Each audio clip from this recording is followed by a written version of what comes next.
You guys are tuned in to This and That with Mitch and Matt. This is season 2, episode 3. We're all back together today.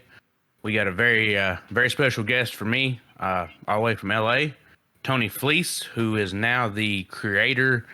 I don't know which is proper, co-creator of a new comic, Stray Dogs, that has got some steam, man.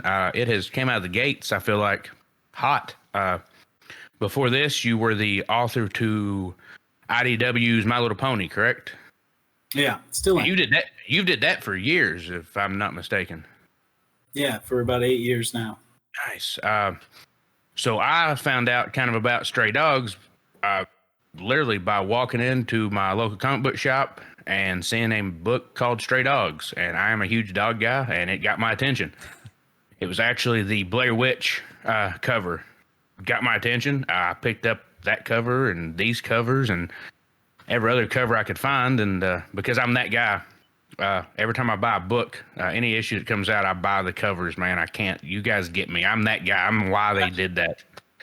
But I'm that guy. But I'll let you kind of explain what's going on, man. I've read the first and the second issue, and it is as a fan and as a comic book enthusiast, it's great. So tell us a little bit about what Stray Dogs is about. Yeah, thanks. So Stray Dogs is a 5-issue miniseries, and it's a story about a serial killer who takes his victims' dogs as trophies, but it's all told from the perspective of the dogs. And the dogs have like dog brains; they don't have human brains, so their memories aren't as perfect as ours. And they don't know everything that people know about. So it's sort of like, did you ever see the movie Sleeping with the Enemy? Where it's just like you're stuck in a place with you realize you're stuck somewhere with a killer, but there's really nothing they can do about it. They don't have thumbs, they don't know how to use a phone. So it's just sort of like it's a horror story told from the perspective of these dogs who are like the most helpless. It would seem the most helpless people, that there could possibly be. But it's all drawn like a 90s animated cartoon, so it looks sort of like a Don Bluth movie or a Disney movie. So it's this sort of juxtaposition of like this very grim subject matter and this very soft, inviting visuals. I think somebody explained, I don't know who's in the back of the book or maybe just in something I read that was like, all dogs go to heaven, meet Silence of the Lambs.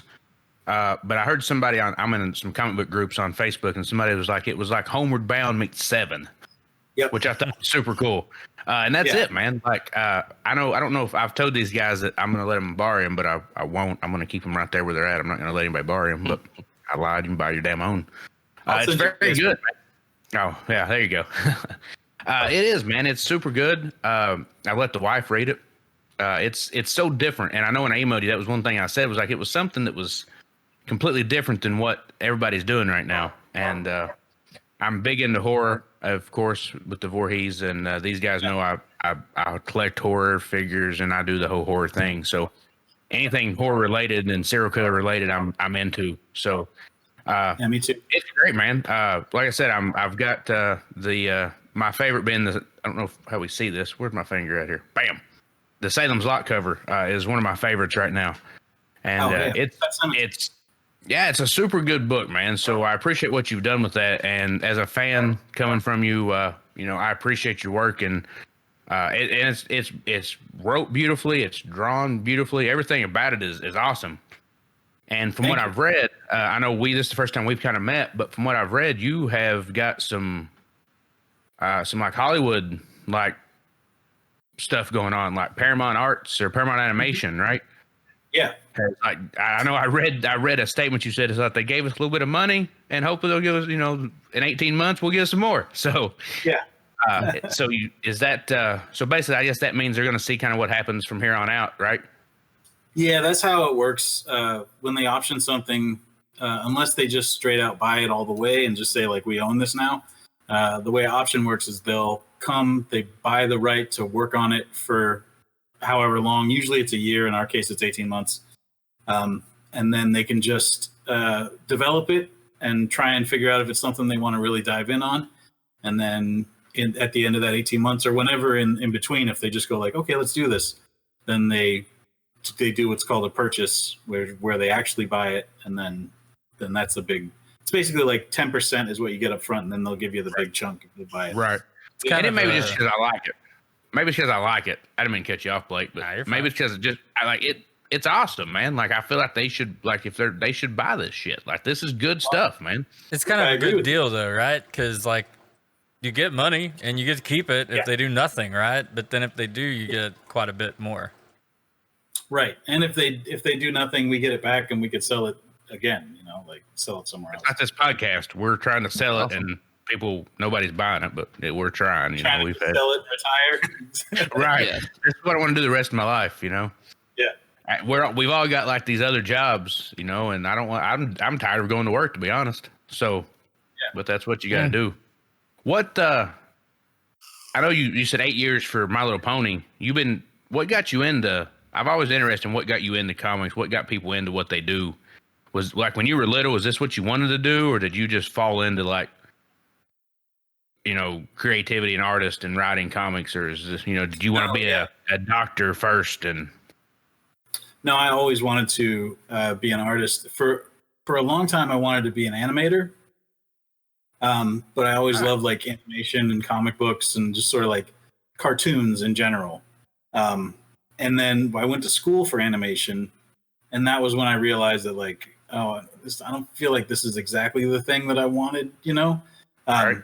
Like to have the sort of control that I have over just like even a regular issue of My Little Pony or Star Wars or whatever, you have to get to like a real level in animation, or just like hustle in the in independent stuff for your whole career.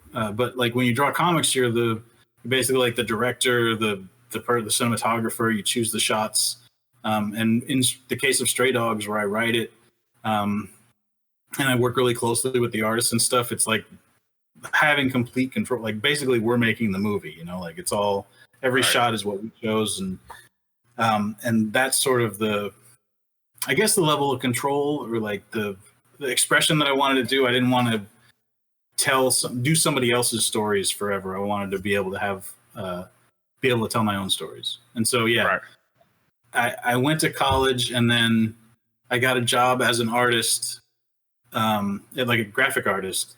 And I did that for like, it's sort of like, I've just sort of taken steps to get closer and closer. First, it's just like make a living as an artist. And then I realized like, oh, well, I don't want to do this forever. I want to make comics. So then I just started making comics. And I drew my own at first, and then I got hired to draw them for other people. And now I'm back doing my own. Hopefully I can just do my own full time at some point. But it's funny. That's what everybody wants, right? To kind of do their own thing. I feel like nobody wants to do that. Both. Me and Matt both went to school for graphic design. Oh yeah. Yeah. Are you graphic designers? No. I do some freelance stuff. I don't think he does much with it, but I do a lot of logo design. But I'm more into. I've been more into photography for years now. Yeah, I used to, but I don't know. Couldn't find a job around here locally, so I draw blood now. So. Well, I'm the oddball. Right I drink liquor. I'm a paramedic, so I mean, I'm the oddball out. I talk a lot. That's what I do. We often talk. That's my job. That's my job on the podcast. I just talk. That's it.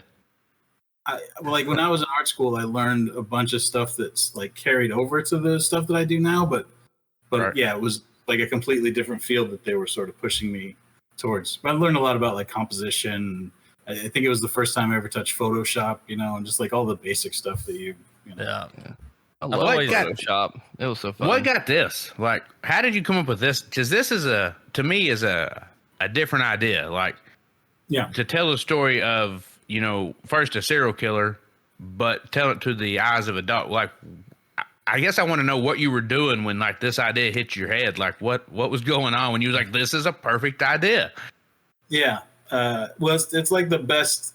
It's the most commercial idea that I think I might ever have, because everything else I think of is like, it's a weird idea, but most of the ideas I have are pretty weird. But this one just happens to be like weird in it combines things that people love, I was watching a show. I was watching Bates Motel, the Norman Bates show. And like I got up to go to the bathroom, and when I left, Norman Bates was just there. And then when I came back, he was there, and he had a puppy with him now. And like not much had happened, not a lot of time had passed. And so I was just like, did he kill somebody and take their dog? And my friends that were there were just like, no, he just he found this puppy. And I was like, he should have. Yeah. I mean, I guess it'd be better if he'd have killed somebody and taken that dog, though. And I just sort of started thinking about that. And then it wasn't immediately clear what the thing was, but I just knew like that's something. And then I thought about how I would tell the story of that if I did. And I didn't want to tell it about the killer, and I didn't want to tell it about the cops chasing the killer or the victims, But then because I work on My Little Pony, and because I sort of already am in this world of like talking animals and that sort of thing, it occurred to me that like, oh, I could just tell it about the dogs. And I don't know if it would have occurred to me, 8 years ago before I had spent all this time working on My Little Pony, that just like, this is a thing you could do. And so that's how I came up with it. And when I figured out that I wanted it to be the dogs, all the story just started like, it was like I didn't have any ideas about what the story would be, and then once I knew it was dogs, it was like, here's what the end is. Here's the end of issue 1. Like it all just started popping up in my head. And that's when I decided I had to find somebody to draw it, because I knew I wanted it to look just different than how I draw. It turned out great. I told the wife that I wasn't going to read the second issue until right before we did this. So I read the first issue when it came out. Like I said, I found it at my local shop and I read it. I read the second one just a few hours ago. And so now I'm like, well, shit, man, why can't I get issue 3? Like, where's that at? Because I'm waiting. And I called. Right. Yeah, of course. I understand. But I've called my local shop and I'm like, hey, I need these issues. I need the variants. I need the covers. I need everything they've got. Just put them in my folder and let me have them. But it's very good, man. And I appreciate what you do. I know these guys, Blake's in the comics. Matt's not so in the comics as we are. Matt's our gun guy. Matt got me into to guns and other things that we do, of course. So that's what I told you when I emailed you. Comics podcast? Do what now? It's a guns and comics podcast? It's actually, the title really, like, it honestly, God describes it. It's literally just this and that. It's everything. Yeah. My wife will describe me as the most redneck nerd she's ever seen. My wife's not a hunter, but I hunt all the time. So back in deer season, I would be in the blind hunting or in the tree stand, and I'll be reading comics as I'm hunting. And I'm just real slow, like turning pages real slowly so I can, like, not make any noise. She's like, what are you doing? I'm like, I'm reading comics. So she makes fun of me for that, of course. So, well, yeah, it is, man. This podcast, I think, is really kind of like a little bit of everything. It is. It just so happens that we got Paul Cornell and then you the very next week. But yeah, I mean, I like comics. I was trying to think if I was like, do I have any comics anywhere near me even? Because like I like comics. And then I started looking around. I actually do. I have that. Oh, yeah. No, that book, yeah, for sure. Like I showed Blake this earlier. Like I got this yesterday. I'm a huge like horror collector. So I got like this It. And I put it on my wall and my wife's like, why are you putting it on the wall? I just found this in my room. Look, I don't know where it came from. It's just in my room. But that show is terrifying. Yeah. Never seen it. It was just sitting on my speaker for some reason. I guess one of the kids put it up there. But Matthew missed the last episode with Paul Cornell. He couldn't be there. Yeah. And, Matt's a big Supernatural fan. He loves Supernatural. Yeah. And Paul Cornell had no idea what he was like, I've seen it once or twice, So I was glad Matt wasn't there for that, because I feel like he would have took that very personal. He would have gotten a lecture for sure. Yeah, Matt, he would have. The entire first season. Don't worry about me. I'm great. Look there, Matt. Look there. You've seen it? You've seen it? The first season. Oh, I was gonna show you a tattoo, but that didn't pop out until like the third season. So never mind. Yeah, Matt's dedicated. Mitch called that last week. Mitch called that last week too. We were talking about how Paul hadn't heard of it. Mitch was like, "I bet Matt would show him his tattoo."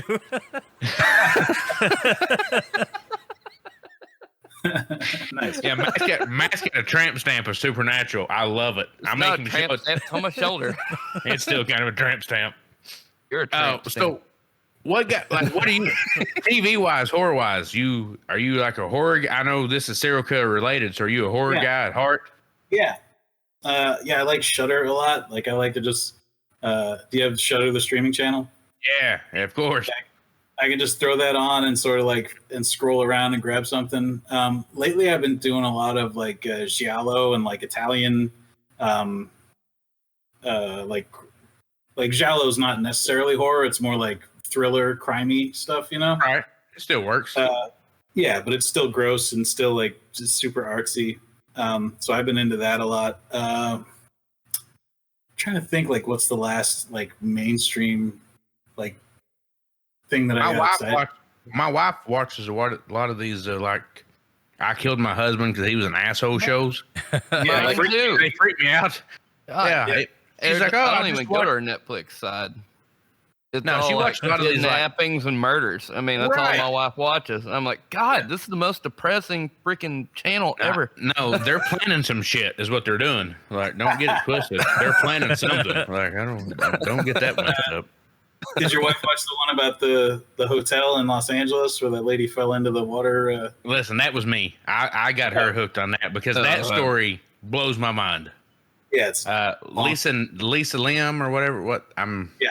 Forgive me, I've been drinking, but I can't remember her name completely. But I haven't been drinking, and I never remember the name of her or the hotel. The Cecil Hotel. That's what it is. It's Cecil, yeah. So that's a crazy story because like there's so much that goes on with that. Do you guys know this story? Yeah. No. I had followed it. I had followed it from like when it happened. I didn't watch the thing on Netflix, but I had told Caitlin you gotta check it out. all about it like years ago when it happened. And then when it came out on Netflix, she watched it and got all obsessed with it. And I was like, it is crazy, but I think she just kind of lost her shit and went and fell in the well. Like, I think she quit taking her meds. Like, the rational portion of my brain says she quit taking her psych meds and kind of freaked out. Yeah. Yeah. The other side of me says, there's some crazy shit going on at that hotel. Yeah. And that's what my wife thinks. So That's my wife one of was those, like, we should go to that hotel. And I'm like, no, I'm not going to that hotel. Isn't it one of those like old haunted type places? I mean, that's in the Netflix supposedly. It's just a shithole. Like, it's just a lot of crime and murder. Like, people die It's there on all the Skid time. Row. Yeah. Skid Row's a shit show to begin with. So you put a hotel there and they're like, oh, craziness. It seems like one of those places like on American Horror Story, the hotel season. Lady Gaga. Yeah. The best season of that was the first season. After that, it's like, whatever, man. Yeah, the first season. I liked the Coven. Is that one? That was pretty good. Yeah. And Apocalypse was pretty wild. So it kind of blended Coven in with it a little bit. That was good. That wasn't too bad. Yeah. Freak Show was just wild. Like, it was just weird. Like, it made you feel wrong watching it. I didn't like it. So if you wanted to sum up Matt and entertainment, you could just say WBCW, and that's Matt and entertainment. Buffy, Angel, Charmed, Supernatural, Arrow. Today. What's that dude's name you wanted me to try to get? You mentioned Joss Whedon. Yeah, we're not doing that. Joss Whedon. I mean, it would be incredible if he did. Like, I feel like he's almost to the point where he's going to be doing podcasts with three guys in Kentucky. Yeah, well, he got into some shit. He got into some you just shit. gotta wait for him to get pummeled a bit more. He's like, oh, well, my life sucks. I'll join these three fat guys in Kentucky and see what they got to talk about. I get he's got some shit going on, but his work from before, like the early '90s and stuff, was brilliant. I mean, it was excellent. Yeah, he was. You kind of turned into a douchey, but his work though, No, I love. I'm kind of the separate the art from the artist kind of a thing, There's a lot of people that are assholes, but produce awesome stuff. But I loved him, and I had all the DVDs. And I remember the first time I heard him on a DVD, like a commentary track. I was just like, I really like that guy's work. I don't think I ever want to meet him. Like he just, yeah, he does cool shit, but he's kind of fucking weird. Yeah. His newer work's okay too. I mean, he fucked up Justice League pretty bad, but other than that, it's been okay. Who did? Joss Whedon. the Justice League. Yeah. So this is the thing about Justice League. Like I'm in a bunch of comic book groups on Facebook, and I've seen this meme several times. It's like a pile of poop, and it says like Justice League, and it shows another pile of poop, like all decked out with a top hat and some glasses, and said Snyder Cut. So basically, it's just some dolled up shit. I don't know, man. Like I didn't see the original. I didn't. I only watched the Snyder Cut because Blake told me to, and so I watched it, and it's good. That's fine. So coming from somebody who didn't watch the first one, is it that much better than what was produced before? Yeah. Yeah. It's a lot. So should I watch was actively bad. Like it was it was very rough. You shouldn't watch the Whedon cut. Don't even watch it and compare it. Just stay away from it. I mean, you already watched that movie for 4 hours. What are you doing? I mean, I don't know. I did watch it 4 hours. That's a long ass movie. It was good. Gotta be harder stuff you could watch with your wife. Yeah, you're right. Yeah, so that's not bad. It's all there in the Whedon cut. Just half of it's gone. Like that's it. What Whedon cut? I'm lost. Joss Whedon made the first version of Justice League from 2017. Yeah. Zack Snyder, his daughter died right in the middle of making it, so he dropped, and Joss Whedon took over, and Joss Whedon made it really bad. It's like his one real misstep, as far as I'm concerned. Like I think everything else is pretty good. Yeah. He's not right. It's just sort of like the flavor didn't mix well. Like a Zack Snyder is a real specific type, and a Joss Whedon's a real specific type, and they're not two great tastes that taste great together. Yeah. Right. Yeah. Zack Snyder, I haven't seen either one, but no. I will tell you this: if Matt's not seen them, the Snyder Cut is like it for 4 hours. It kept my attention. Yeah. It really did. I started that movie like 2:00 in the day on a Sunday, and at like 7:00, I realized I was still watching it, and I was like, "Holy shit, man, this is good! Like this is excellent." Nice. But I never seen the first, so I had to keep pausing and go and do other stuff. Like I don't think I could do all 4 in a row. But there's like chapters. Oh yeah, it was smart. Right. Yeah, we're not as important as you though. Like I have no life on a Sunday. I don't do anything. Like you know what I did? I've been to Kroger and bought chicken burger.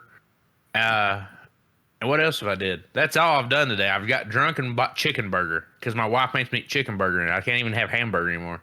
You had chicken burger again today? Yeah, chicken burger. We make hamburgers out of chicken burger. Oh. They're pretty good though. I ate one. It's good. It's healthy. I used to be 450 pounds. Shit, look at you. How much did you lose? You look like you're not over 150 pounds. I wish. I'm about 230 right now, 240. All right. I lost a shit ton of weight, and my wife don't want me to gain it back, of course. So she's making sure I eat chicken burgers and salads. So isn't that just a chicken patty? No, it's literally like ground. It's like it looks like hamburger, man. Yeah, but it's chicken. Yeah. And we made burgers last night at this guy's house, at Matt's house. We made chicken patty, like chicken burgers, like hamburgers. You put them on the grill? Yeah. He cooked them. Nice. I had to keep asking, like, all right, so I know how to cook burgers, and I know how to make chicken breast, but chicken burger, like, does it turn brown? Does it turn white? Does it bleed? Like, what do you do? Which methodology are we using here? I heard this 7 times. Should I flip it? Do I flip it now? Should I flip it now? Do I flip it now? And I was like, flip the fucking burger, man. Shit, just flip it. Yeah. It's fine. You and then we got drunk. Is it weird that I spanked the burger after I flip it? He did. So if Matt ever cooks out for you, and if he ever comes to LA and cooks out for you, he flips it and then he's like spanks it real weird. It's a little odd. It's odd. It's like, it made me feel uncomfortable. I was like, I'm going inside. I don't know what he was doing. It just made him feel better, but whatever. We like that, man. Right? I think we invented that whole thing. Yeah. Right. You're just like, I'm going to spank it and make it better. I'm pretty sure I just heard the vacuum clean on. I'm pretty sure my wife's back home. Slap. Right. It's all right. Yeah. So I don't know, man. Like, I guess the question I have, and I've always wondered, is you said this was a 5-part miniseries? So at this point, like that we're doing this now in what, end of March? Do you have all of these already written, or are these still things that you still will come out with? Yeah, no, they're already written. We're aiming to have it all the way drawn by the time we even put out the first issue, but it just sort of started to get ahead of us. So we're in the middle of drawing the 5th issue right now. So all the issues that are coming up are done, and colors are coming in on them. It's just sort of like an assembly line, like pieces keep falling into place. But we've had it all written for months now. And yeah, it's 5 issues, so it's just like one complete story, like it's done. At the end of 5, it's done. I was kind of sad to read that because I got so into issue 1 and 2 that I was like, man, 3 more issues. And that's not me trying to like make you feel good about yourself, but I really got into it and I really hoped it was going to last longer than that. No, same. Like, we like it a lot too. And so like, we really like working on it and we just like having it come out and having people read it. But like 5 is the number of like everything we wanted to be in it is in the 5 issues, except we are doing a free comic book day issue. That's another, it reprints the first issue, but it has a prologue now, like a new story at the beginning. That's sort of like, because free comic book day is in August this year. Right. So issue 5 will be out, the main story will be finished, and then they're going to put out the first issue as a free one for people that want to try it out. You guys, if you haven't read it yet, it'll be free at that point. There's no excuse really. And you better read that shit. Yeah, literally couldn't be cheaper. And it's then free. So there's a new thing you'll read at the beginning, and it sort of sets up a little bit of something that pays off later in the series. And then after that comes out, the trade comes out, the collection. And then we have like a one-shot we're going to do that is because there's like 11 dogs in the book. All of them don't get to have like a full story. Like it just sort of follows the main story, and the other dogs on the sideline, we felt like we didn't get to give them enough shine in some cases. Mm-hmm. So we're going to do a one-shot that has like little stories, little vignettes where we get to focus on some of the other dogs that didn't really get to pop off. It's funny that you say that because I thought that as I was reading, I was like, man, I want to hear what this one, like, well, I want to know I want to know everybody's story. I want to know every dog's story that's in the book. But I know I said this, but this, man, is my favorite cover that you did. This is excellent. This is super cool. Matt's not are you a big horror guy, Matt? I don't know. I'm more of a sci-fi, like, I'm not like, what do they call it? Torture porn. I don't like that, but I do like kind of like porn? Yeah, just like like Saw. Like Saw. If you want to get out of these handcuffs, you gotta saw your stomach in half. Yeah. Get the key. Go over. This is chop off your girlfriend's leg. I don't know what you're talking about, but this is cool. And then you can get out of the cage, and I know don't what like you're that talking stuff. about. Yeah, I don't know. He's just talking about all this and that. Right, this and that. Just a little bit of everything. Yeah, no, that's not Salem's Lot. It's Pet Cemetery. Oh yeah, I'm sorry. I keep saying Salem's Lot. You're right. It is Pet Cemetery. But like I said, we did horror covers for every issue. So every issue has a regular cover, and then it has a horror movie there too. And then if I wasn't drinking, I would go out and I've got the Silence of the Lambs cover and of course the Blair Witch cover that I keep in a top loader just in case. Nice. But it's super good, man. Blair Witches for real money on eBay. I got a few of them. I'm like, I should flip those things. You should. People like I literally bought mine, and as I was leaving the store, some little kid was like, "What'd you buy?" And I showed him. He was like, "I'll give you $75 for it now." And I was like, "No, like that's okay." But he was all about buying it quick. Two of those movies are movies that scared me the absolute most when I was a kid. And Blair Witch? No, Pet Cemetery. Blair Witch. Pet Cemetery is a wild movie. It's the other end of the spectrum for Blair Witch. That was the movie I thought was the dumbest when it came out. Oh, you didn't get scared by it? No, I was like, Oh, I thought I was 14 this? and thought that shit was real as hell, dude. I was terrified. Me too. I was 14. I was like, I will never go in the woods again. Like, nope, not happening. We made what we did. We set up. We all had like video cameras, like me and my friends Dustin and Mason when we were kids. Went out in the woods and filmed like a black and white little movie where we were running through the woods. And we went into a house, and Dustin was standing in the corner, hunched over, just like in the movie. And when we like panned around, he was peeing. like we just we did stuff like that. Was scared by it. We thought it was bad and funny. He was just taking a poop. Yeah. I love that Tony's right now thinking, what the fuck did I get into? Like, these three guys from Kentucky. We got a lot of woods. Right. We do have a lot of woods here. Like there's some. So I don't know if you guys did this, but as I was growing up, I always went ghost hunting. Like you went to all these abandoned houses that you shouldn't go to, and you took girls who were drinking, and you're like, go in this house, and you'll get scared and take your pants off. And there's like several houses here. Like, canceled. Right. They scared them off. Boo.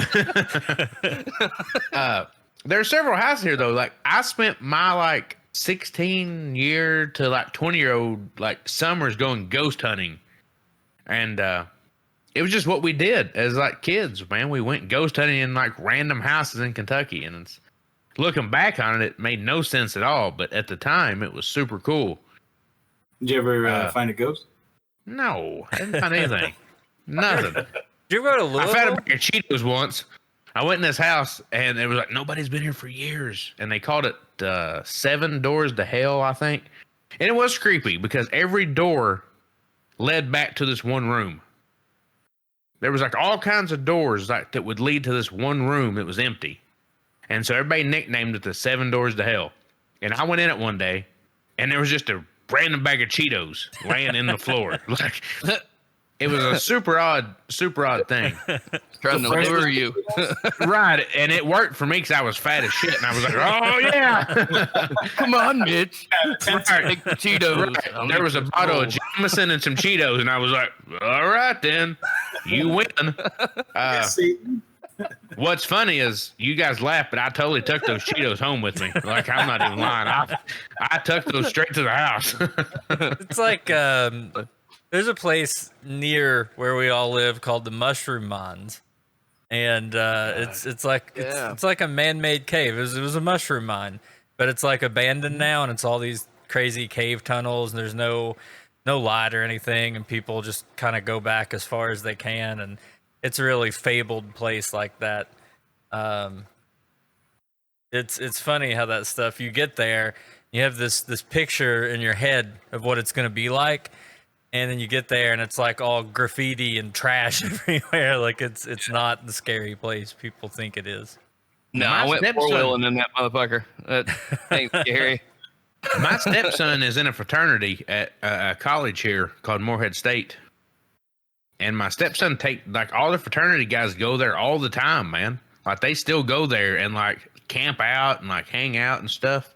Yeah. And they're always like, yeah, they go there all the time. He's always coming to me like, we went to the mushroom mines. I'm like, I grew up there, you know? And he's like, well, we found a body.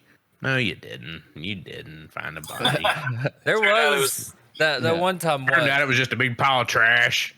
10 or 12 years ago, this couple married like the guy's or murdered the guy's parents and like dropped him off at the mushroom mines, but they didn't like hang out there for 6 years or anything. Like they were found a couple days later. And yeah, this is the shit you should write about. We can give you stories. Yeah. Yeah. We can. I've been rewatching Hannibal. Did you guys watch that? The show? Yeah. It's very good. Yep. They had that one where they were planting people in mushrooms, and like the mushrooms were growing up through their guts and stuff. Yeah. Very good. Oh, yeah. My wife watches it's a Netflix show called You. Y'all seen that? Oh yeah. Yeah. Yeah, my wife watches it, and me too. But Do you watch it? Yeah. My wife watches it. And me too.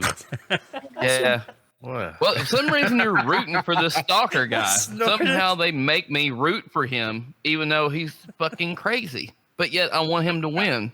Even though Right, he's but gonna, her like, friend in the first season, her friend was fucking crazy. What was her Peaches? Yeah. Was that her name? fuck. Is that when he hit with a brick while he was running? She deserved it. I don't know. You want him to win because everybody else on that show is an asshole. That's why you want him to win. Maybe. Yeah. He's a murderer. But you just they make you like everybody else less than the murderer, and that's why you want him to win. But if we get down to the nit, I feel like all four of us probably are going to pull for the serial killer in any show that comes out. Yeah. I mean, maybe. Yeah, I mean, I guess in Hannibal, I'm tired of Hannibal. I feel like he's just fucking around too much. He's too much with this guy. He's just cooking all the time and messing with everybody. I'm just like, why just be a therapist? Who has all this extra time? Yeah. You know? Not me. I got a damn job. I got to go to work. Yeah, exactly. How much is he charging the people for therapy that he can afford this house and then all this elaborate murder material, all these fixins and stuff? Like the people he gets for All free. these He's always The putting all kinds of other fancy shit on top of the people. He He's is. the You're most right. expensive therapist in all of Baltimore.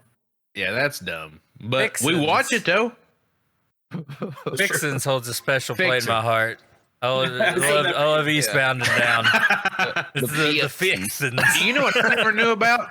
You And I got a lot of shit for? Fixins. Is the word vittles. Or is that how you pronounce it? Mhm. Vittles? I never knew what that shit was. The what? But vittles means dinner or something, right? No. Yeah.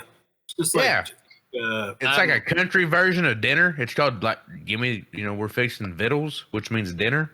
I never knew that. Supper. I thought that was country for dinner. Right. When I told my wife I didn't know what that means, she was like, "You're lying. Like, you know what vittles is." And I was like, "I have no idea what the word vittles means." Yeah, no. But it means like dinner. It's supper. I'm starting I to always think there's picture it as like Oregon Trail. Or Oregon Trail. Yeah. That was a good time. Remember playing that shit? Somebody named Cookie would make vittles. Vittles. I'm thinking there's like different degrees of countryness. Like, There's different areas, right? yeah, I'm in the supper category, but I've never heard of vittles. But there are some people that's in the vittles category. I've heard dinner Probably. and supper, but never vittles. But there's different areas. Like a lot of people, when they think like redneck or country or hick, they all think like West Virginia or Kentucky or Florida, which all three can have vastly different slang. Like Florida. Yes. Florida's just heaven's waiting room. They're just waiting to go. Yeah, I guess vittles is just straight cowboy talk. So I think I was on the right track. Like people in a covered wagon, somebody named Cookie would cook up vittles. My name Cookie. Nice. Hey, Cookie, get that fire started. I love that. Vittles going. I need to go back I and love play. I need to play Red Dead Redemption 2 again and see if anybody says vittles. I bet they Where do. you? Hometown. Yeah. You're from. Originally, I'm from Baltimore, but I grew up in Colorado. Okay, Colorado. I guess like when I look at you online, they just talk about Colorado. They don't really talk about you being from Baltimore, so I wasn't sure. Yeah, I was there till I was like 10, so I don't really have any like good Okay. Baltimore tales, you know. I like I know. Colorado. Good place. Baltimore or Colorado? Colorado. Baltimore was yeah. eh. Fine. Texas was great. I love Texas. I've never Yeah, been. I'm all right with it. I like that they have picnic tables just off to the side of the road. You can just have a picnic wherever in Texas. That's my favorite thing about them. And when they're like, don't mess with Texas, I think it's because they're the picnic that like they just picnic like a motherfucker. Like, just constantly don't mess with them because you don't know when they might just stop and have a picnic. Yeah. I'm trying to have some cheese and crackers, motherfucker. Step off. Somebody's just like tailgating real hard on you, and you turn around, and then they just swerve off to the side, and they got a basket, baguette, and a big bottle. Speaking of bayonets, what is it they make in New Orleans? It's not bayonets. It's beignets. Yays, yeah. Gosh, damn, those are good, man. Yeah. I went there on my honeymoon back in February, and I bet you I gained 36 pounds just eating beignets. Like, Straight beignets. it's literally just like twisted what bread? we call. It's what we call in Kentucky funnel cakes, kind of. Yeah. but it's like in a little fried dough. God, yeah, and just covered in powdered sugar. And so every morning, the wife and I would get up and we would walk and get beignets, and you get an order. I think 3 is like the normal order. Well, they never met nobody like me. I was like, I need 9 of those right now, like, and a diet Coke. I love funnel cakes. The fight. That'd be so bad. Right. So a beignet is basically like a personal pan funnel cake. It's a fucking orgasm in your mouth. Is what it is. It's like a funnel cake / sopapilla almost. You guys have sopapilla? Yeah. Oh god, sopapillas are like my second favorite. Right. What? So imagine like a funnel cake. Just God, I gotta go. I'm out. I'm gonna go. I'm gonna go make some beignets. I feel like I'm just like the least cultured person here because I have no. We not made these for you, Matt. Well, you know funnel cake. What? Right? Yeah, I know funnel cake. Okay, funnel cake. Same taste. It's like yeah, he's right. Same thing, but it's in like a little tiny like square, and you just eat them. There's like 3 of them in an order. You order like I need some beignets, and you get 3 little patties, kind of. Yeah, it's like a funnel cake, but it's shaped like a dinner roll or a piece of cornbread or whatever. Yeah, oh, shaped like a Pop-Tart, kind of. Yeah, there you go. Okay, and they're good as shit, dude. Too. That's a big deal if you go to Disney. Did you not notice I came back from my honeymoon like 30 pounds heavier than I left? That's just, my wife was asleep every morning. I was like, "Hey, baby, I'm gonna go down the street and get a beignet," and I would come back with like 6 of them. But I always told her I just got 3. I was like, I just got 1 order, but literally I had powdered sugar everywhere. I didn't eat. Like if somebody came here from a country that didn't have like donuts, and they would just be like, "What is this incredible?" Yeah, yeah. It's hard being fat, man. Shit, I love sweets. When I was in Louisiana, I didn't eat beignets. I ate alligator and catfish. Yeah, that's good. Well, catfish but alligator's good stuff. Yeah, that's not going to make you too fat either. Although I guess you got to kind of fry alligator, right? Like, it wasn't like a grilled alligator. The best alligator is not grilled. The best alligator, I think, is deep fried in some like batter. You can get it grilled, but it was never as good as like deep fried breaded alligator is always the best, I think. You know what I liked better though was we were in North Carolina one year, and we went shark fishing. One of the charter boats would follow shrimp boats, and then you could catch shark. And we kept one of them, and they cleaned it for us, and we ate like I guess shark. I called them shark steaks. Because shark doesn't taste. It's like steak. It's like white steak. It's not like fish at all. And I liked it better than alligator. Thought it was really good. Plus, either of those, you feel so powerful eating it. You know, like you just really feel like you're on top of the food chain. Yeah. It's like you're eating like a dinosaur or a lion or something. Right. Nobody's fucking with you. Right. The shark. I've never had shark, to be honest with you. Like, it's good. Yeah. I've been eating nothing but salmon for like 6 months trying to lose weight. Like, I've been eating salmon and like. My wife made barbecued bacon wrapped scallops the other night. Oh, they're not in the fridge anymore, are they? She took them home with her. No, we took them. I'm gonna eat them tonight. Like we took them to your house. You didn't eat them, so we took them home. No, I forgot about that. Like, I want to go. No, you took them. It's like the fucking sauce, you greedy bastard. That's what I liked about New Orleans was I'm a huge Cajun fan, so I love Cajun food. And I love seafood. So New Orleans was the best place for me to be at all. I gained 30 pounds, I think, on my honeymoon. I put on a ton of weight just in COVID. We've been quarantined out here because it's crazy out here. Now, you told me when I emailed you that you've been like, are you quarantined because of choice, or are you guys out in California kind of hanging out? I got my first shot this week, but I mean, I work from home, so I don't have to do anything. And I'm like terrified of dying before I finish all my stories and stuff, you know, like, right. Especially like right now, if I died right now, I'd be furious that I was halfway through the Stray Dogs.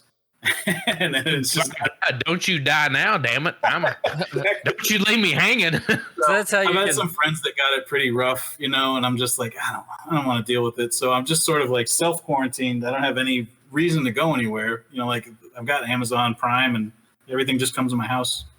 This guy, Matt, gave everybody COVID back on Thanksgiving. I didn't give everybody COVID. You gave like 16 people COVID. I gave like 4 or 5 people COVID. Right, which gave like 8 or 9 people COVID.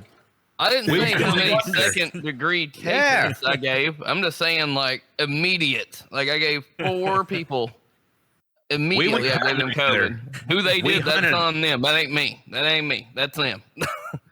We hunted together in a hunting blind like 2 days before Thanksgiving. And on like the day after Thanksgiving, he called me. He was like, "Hey, man." I was like, "What's up, dude?" He was like, "So I got COVID." I was like, "Fuck me, man. Really?" And I knew because I went to McDonald's that day and got a burrito, and I couldn't taste it. And I was like, "Man, maybe it's just a shitty burrito. It's McDonald's. Maybe it's just shitty."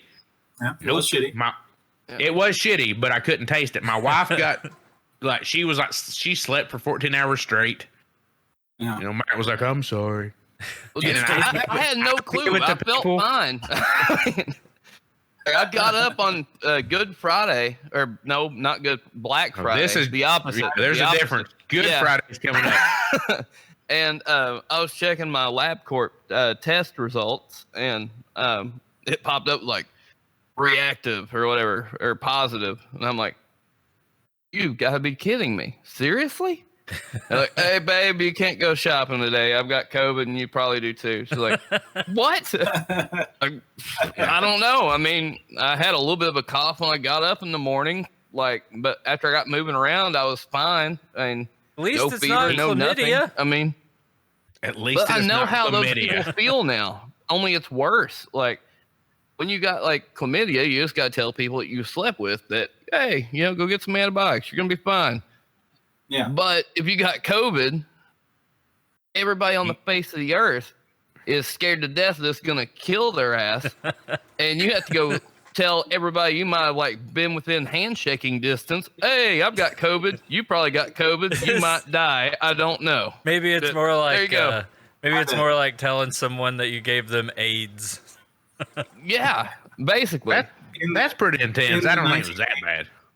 In the 80s, maybe. Like, hey, by the way, real quick, we're going to the Prince show still. We're still going to watch Purple Rain, but you might have AIDS. Let's go. Yeah. Hey, let's go. Totally radical. It was what's next, man? Tell me what's special. So I'm working on all those regular stuff I always work on. Working on My Little Pony still, and we're doing another My Little Pony Transformers crossover. Which I'm writing and drawing a story in. Right. I'm working on Rick and Morty right now. Sweet. A mini series called Rick and Morty Worlds Apart, which is about Rick goes on one adventure and Morty goes on a different adventure, and it's drawn by 2 different people. So I'm drawing like the Morty adventure with I don't know if you guys watch that show, but there's these dragons called slut dragons. Yep. Morty and the slut. I'd say we all watch it. Yeah, we all watch little Rick and Morty. You got to be a special son of a bitch to watch Rick and Morty, though. Yeah, well, you guys seem special. Yeah, we're real special. Like, I feel like you didn't know what you were getting into when you responded to my email and was like, "Yeah, I'll do the podcast." You had no idea what you were getting into. So I'm working on those, and then we're doing a Kickstarter towards the end of when Stray Dogs is coming out. For this original graphic novel that me and my buddy Christian made called Time Shopper. That's a book about a guy that gets a job time traveling. He's supposed to go like solve history's greatest disasters, like they're just like, hey, go warn JFK, warn the Titanic about the iceberg, kill baby Hitler. Kill baby Hitler. They give him like a bunch of money because they're like, hey, you're going to need this when you get back in time to get provisions and stuff. And as soon as he gets back in time, he's just like, God, look how cheap everything is. And so he just goes and buys stuff and forgets to do the shit that he's supposed to do. So that's a book we're putting out later this year. We're self-publishing and we're doing on Kickstarter. I want that. Yeah. That sounds awesome. That's right up my alley. Please email us about that. That's like time travel. It's like a Sound of Thunder, like to the max, right? Like just fucks everything up. Right. Exactly. That Simpsons where he comes back and he's got a donut head, like that. That's it. Right up our alley. I don't know why we've not hung out before now. This is bullshit. I'm into this and that too, guys. Right. Yeah. That's all it is. So everybody we get on the podcast is like, what do you guys talk about? I'm like, literally this, and it's just bullshit. We just talk about anything that we can, man. So Yeah. we talk about all kinds of shit. So we've had like, I don't know, we've had random guests on, right? Like we've had bands and NASCAR drivers and firearms instructors and we've had the most random people on the show, and everybody's like, what do you guys have? I'm like, literally, it's this. The title explains it all. Like everybody, man. We had What do you guys talk about? No, mostly food, Right, food and like vittles and comic books and shit. We had a gun-loving social rights activist. We did. On one episode. Cool. Yeah. She was Are we talking about Carrie? Yeah. No, KD. She was KD. Carrie was so mean to us. She was so mean. They weren't on board with the program? She was mad at Blake. She cussed Blake a lot. You want him to clean his fish tank? What's the problem? The problem was she had her phone on, and it was replaying. It was looping the sound from her computer to her phone, and she blamed Blake for all of it. But I'm going to be honest with you, Carrie, it was your fault. And so when Blake would tell her, she got super pissed off at him. So it's what it is. Yeah. Hard being the guy in the chair, Blake. Yeah, sometimes. Blake is the guy, man. Like I tell people that all the time. I'm not good at it. In this podcast, my role is literally I don't know what my role is. What do? I just talk to people. I feel like you talk. Yeah, these guys do all the editing. Like they do. Matt does all the audio. Blake does all the video, and they're like, "Hey, did you email somebody?" That's my job, just to email people. They don't even let me fucking. Because they don't let me talk to people. That. Right. So I email. That's why you got an email from me. Like, I was like, "Hey, I read this guy's comic books. I'm gonna email him." Yeah, you got your rules figured out. That's good. Right. Yeah, we do. We got it worked out pretty well. These guys are really good at what they do, and I just send out shitty emails like, "Hey, I like your comic book. You want to come on our podcast?" You bring the chicken burgers. Matt's the one that flips them and spanks them. Exactly. Right, but it's real odd because he does spank him a little bit. My she told me she was here, so she's in there cooking chicken burgers right now. She doesn't know how drunk I am right now. No, she's not. Nobody. My wife does not do that weird shit. But I am. I don't think she does. But you're in the other room. Think she does? She was in there like, motherfucker. Matt was on to something. What are you hoping for, man? I know you want. So Paramount Arts that's what it is called. Paramount Animation. Yeah. So I know you're hoping for that to, I'm assuming, kick off and be a show. Will that be a movie, a series, or what's the hope? They're developing it as a movie, like a theatrical, play in movie theaters movie. Right. That's not really in my hands at all. Like I'm like a consultant on the movie. I'm not really involved that much. Right. So what what I'm after is just to get as many people to see the comic as possible and do, so that's why I'm here. Obviously, like spreading the word in every corner. Because I'm proud of it. I feel like it's something that's different that nobody's really seen before. And so I'm trying to get out and just make sure people, Like I said, man, I get confused on this word. Me and the wife argued. I say I reached out to you. She says retched. I think it's reached. Is it reached? Not retched. It is reached. I like retched. Right. I think retched. Yeah. Right. Retched is like vomiting, right? Yeah. Somebody tell my wife that. She was like, I think you were right with retched. I was like, retched means throwing up, man. Like, it's reached. Anyway, I reached out to you because I'm a fan. And I've told these guys, like, I really do, like, the work you did and, like, the comic is incredible. Like, I think more people should read it. And I hope everybody does read it. And I've pushed it to everybody I could. I appreciate it. And I think it hits everybody. Do what What's else? the shop you bought it at? What shop did you buy it at? Heroes Realm in Lexington. Okay, yeah. Yeah. But now I will be honest with you. Damn it, I'm telling on myself. My wife doesn't know this. I've got 3 comic book shops I hit in Lexington.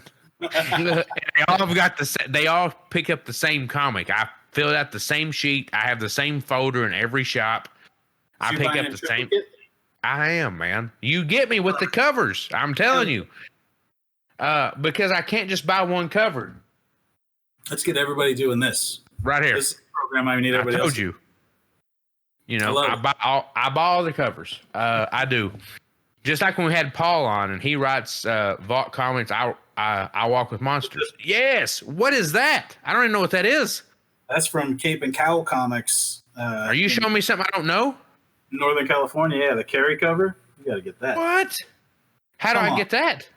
I can send you a link. It's on. I got the link on my We don't have that in Kentucky. Like, it's bullshit. Yeah, that's a Northern California shop, but you can get them online too. Yeah, I got to buy that. I got to have that too. But as a dog lover and as a horror enthusiast, you hit right up my alley, man. And yeah, that's what we were trying to do. You did good work. Like, I know I build you up and I seem like I'm just like trying to boast you up and be like, you know, this is an awesome comic, but it really is, man. It grabbed my attention from the first few pages, and it's super cool. And I hope nothing but the best for you. I hope that it turns into something I can watch on TV, on Netflix, on some of these streaming channels, Paramount Arts, Animation, whatever it is. I want to watch it because I think that what you guys did was super cool, especially from the view of the dogs. That's a lot different than what you typically get.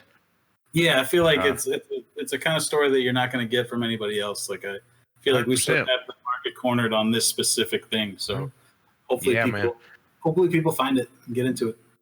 Like, my wife's not a comic book reader because she's just not. She loves makeup. She loves like hair products and all that shit. And that's awesome. But I had her read the comic and she was like, this is really cool. And now, you know, she's nicknamed our dogs after other characters of your comic book. And that's awesome. So we watched the UFC fights last night at Matt's house. And I was like, hey, Matt, you need to read this comic. And I don't know, he was drunk and I was drunk and, you know, whatever. I don't remember that, but I know you don't because you were drunk. Remember the end of that fight? That was rough. Drunk. That guy. Did you watch the fight? Yeah, I saw that thing. Did you not see that? I don't watch the fights regularly, but I saw that one. That guy got really. He got knocked the fuck out. Is what happened. Yeah. Like, but I love Stipe because I'm a paramedic and Stipe's a paramedic, and I'm like, hey, we're kind of the same guy. And I look down, I see my belly, and I'm not the same guy as he is. You could have got knocked out like that too. I bet if you want to. Oh, I could have got knocked. You could knock me out like that. Like, I'm not hard to knock out. Speaking of which, I promise. Before we started this episode, while Matt was working his stuff out, Mitch, there's a UFC fighter named Matt Brown that's gonna come on eventually. Yes. We're planning on trying to go up to his gym in Columbus. Columbus. Yeah, Hillard, I think is actually called. Anyway, it's like a Hallmark town. So Mitch, Hillard, Ohio, is just like a Hallmark town, man, ready to go. There's love to be made and like hearts to be broken and shit. It's weird. It's like a bed and breakfast. Yes, exactly. Hillard, Ohio is the place you go. But so Mitch wants us to legitimately talk Matt Brown into fighting him in the octagon. That sounds great. That's great content. I would love to see that. Yeah, right. I think we're gonna do it. Like when Johnny Knoxville got beat up by Butterbean. Yeah, I will punch Johnny Knoxville in the face. I'm better than that. Surely to God. We worked out our plan. We're gonna go under the guise that Mitch just wants to roll and spar with Matt Brown. And then Mitch is going to start throwing 100%, and it's going to piss Matt Brown off. Sounds great. I can't wait to see this. Yeah. So Matt Brown had a podcast once, and he got his podcast got canceled because he said, I'm not paying $60 to watch women fight unless they're topless. So the UFC was real quick to cancel him real quick. But I feel like if I talk enough trash to him, he may want to fight me for real. So we're going to try that out shortly. That sounds great. These dudes have, I don't think they're emotionally completely all intact. No, I don't think it was much to get by them. I've been knocked out before. It's not, you get a good nap. You get like 2-3 hours good sleep in, you're fine, man. Concussion, though, like you gotta worry about the rest of your life still. I got knocked out by a horseshoe. What? Hold on, what? A horseshoe? A horseshoe, yeah. Not like the game horseshoes, not an actual horseshoe. I was not that horse that kicked through your windshield up on my road. That didn't hit me. that didn't hit me. I was a kid and I was running through the yard while people were playing horseshoes, and it hit me right there, like right between my eyebrows, and knocked me out cold. Like probably. That would be so scary and funny. Oh my God! He was like leaving my house at like 3 a.m. one time. It just goes down the road, and these horses got out of their stable, and most of them bared off except this one that thought he was challenging him, and just charged his car, jumped on his hood, and like kicked a hole through his windshield. Came like this far from his face. He hauls ass back to my house. He's like stumbling in the doors. I was like, that fucking horse, dude. That was scary. It was kicking in the face. It jumped up and its foot came through the windshield, and I was just like that. Like I just pushed myself back and turned my head, and its foot's like doing that. So you live in LA. Windshield, that thing was just demolished. Yeah, it was bad. I don't feel like Tony has these type of stories in LA. Like I know LA's wild. Yeah, it's just me and my dog. I don't get up to any sort of nonsense. You should come to Kentucky. We will get you into some shit if we can. Right. Like they have a Kentucky Comic-Con or something. I'll come out there. Although we've got one in Lexington. We got one in Huntington, West Virginia too. Yeah. Speaking of, we asked Paul about this. Do you enjoy? I'm sure you do. Do you enjoy going to the conventions and things like that?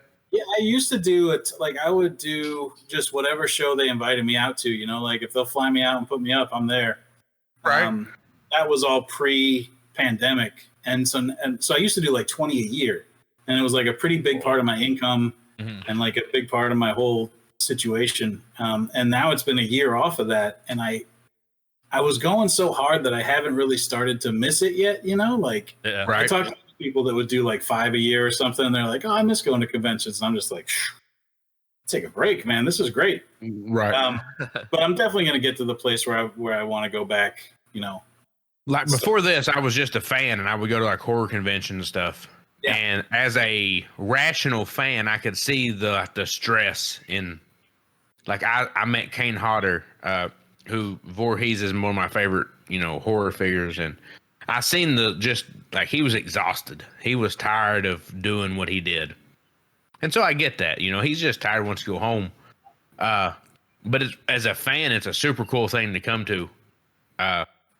And we were talking to Paul last time that it was neat because you guys are so approachable. I emailed you one time and you were like, yeah, man, I'll do the podcast. I ain't got nothing else going on. But if you email like an athlete or a musician, it doesn't happen like that. You got to talk to like closer to the right. You guys are like, 100%. And that makes us feel good. Like inside, it's like, oh, like, I'm not going to lie. When I get off here, I'm going to talk to these guys about how cool you were and how you came on the podcast and how you, like, hung out with us and it felt like a friend. But, like, if I was to email, like, LeBron James's agent, he's not coming on the podcast. No, absolutely Yeah, he's too good. He's got this going on. But it's different when you meet somebody who really has, like, the same interest as you and the same things going on as you that, like, man, you guys just come right on and like hang out and chill and like have the same interest as we've got. It's such a different vibe than what you do when you try to get somebody who is an athlete or a musician to come on and do your thing. It's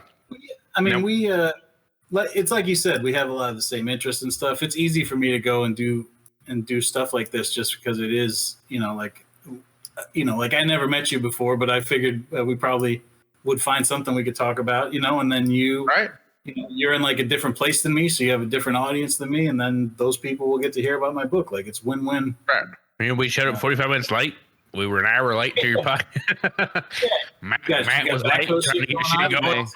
He was backhoeing out in the yard. That's the thing. I mean, we are just three guys from Kentucky, but we do have an audience. Not huge, but we've got one. Right. So I mean, it works. But there are a lot of people who just aren't interested.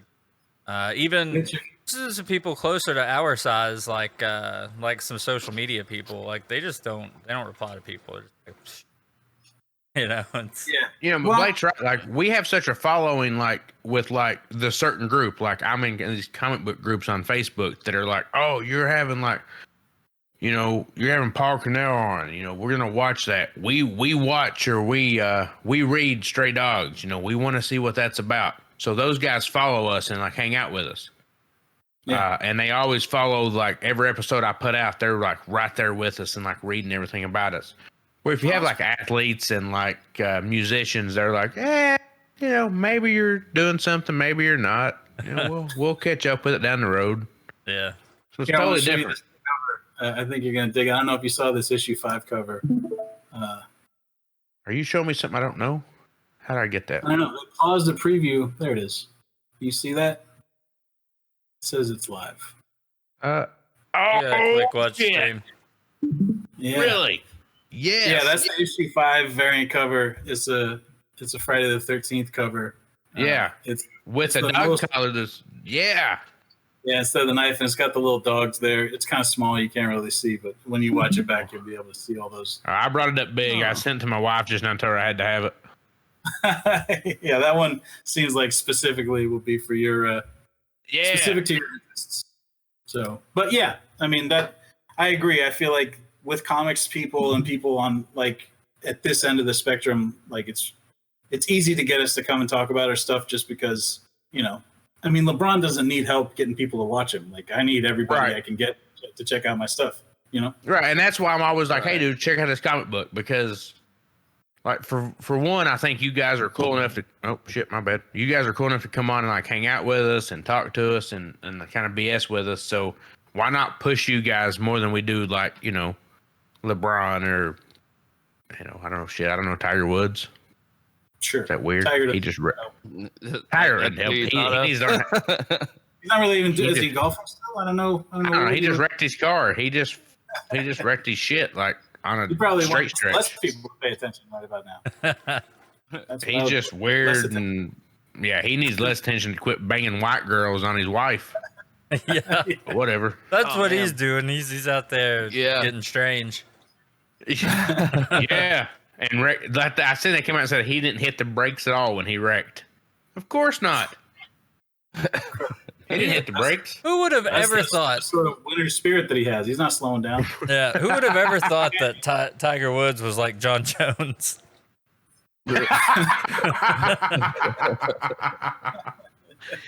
As the only UFC fans in the room, I feel like only you and me like oh shit. Yeah. What is it? It's 8:00. Tony, I appreciate you, dude. Yeah, man.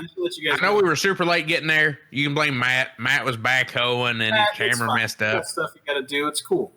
Don't give him an out. Like that's that. I'm gonna have to deal with that later. Like, he said it was okay.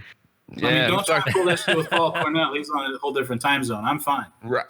Yeah. You're in LA. It was me and Blake talked for like an hour and a half, and I was like, man, Paul will be out here in a minute. No, he was 2 hours late. It was because I didn't know that time zones were different in England. Well, the times was different. Daylight savings is totally different, like months apart. Like it's crazy. Right. I had no idea. Yeah. But Paul was cool to come on. He talked about some real cool stuff, but like I said, man, I'm a nerd. I'm a geek. I enjoy your comic book. I enjoy the issues that you have. I appreciate you coming on and hanging out with us. I appreciate these guys, for coming on and hanging out with you too. But we look forward to the next issues. I look forward to this issue. That's Jason Voorhees, Friday the 13th. That's in June. That's super cool, man. I appreciate you sharing that with me because I had no idea that was coming out, but I will make sure to get that. Yeah, that one's right up your alley. Issue 3 is out on the 21st of this next month. Yep. And then 4 and 5, and then like I said, Free Comic Book Day. That's in August, and you can get Stray Dogs for free. So literally no reason to not give it a shot, unless you don't like murder, which is fair. It's rough. Nope. These guys love it, and I'm gonna make sure they get it. If it's my only goal this evening, I'm I'm drinking, and you know, we're gonna make sure these guys get to listen to this shit. No, I'll buy them all. It. I got to get that, and I walk with monsters. I want to get both those. You guys are both. Get you guys. We'll get Matt on track. Yeah. Matt's a little bit behind, so I'm all right. My wife Worry just about your own shit. No. My wife just texted me and said, "Is that the new one?" So nice. She'll buy. She's gonna get me that issue. Don't worry about that. I got that. So hey, listen, I 100%. Heart and soul, I appreciate you coming on. I know it was a little different talking to some country boys from Kentucky who that's all right. Country in my heart. Hey, listen, we appreciate you, and we're going to push you as hard as we can because I appreciate what you do as far as the comic books go and everything that you got going on. Thanks, let us know if the Paramount Arts or Paramount animation works out well for you. Oh, you won't be able to avoid hearing about it. I'll be making all sorts of noise if it goes. I'm sorry if nice. We'll get you back on at that point because it's like a maybe. But if it's for sure, you'll hear about it. Like I won't. Well, listen, don't get the big head. I want you to be able to stop me. I won't even come on this show if I got a cartoon. It's like fuck you guys. I'm too big for you. Yeah, I'm LeBron. Right. I'm LeBron James. I don't need you anymore. Wait till I get my money right.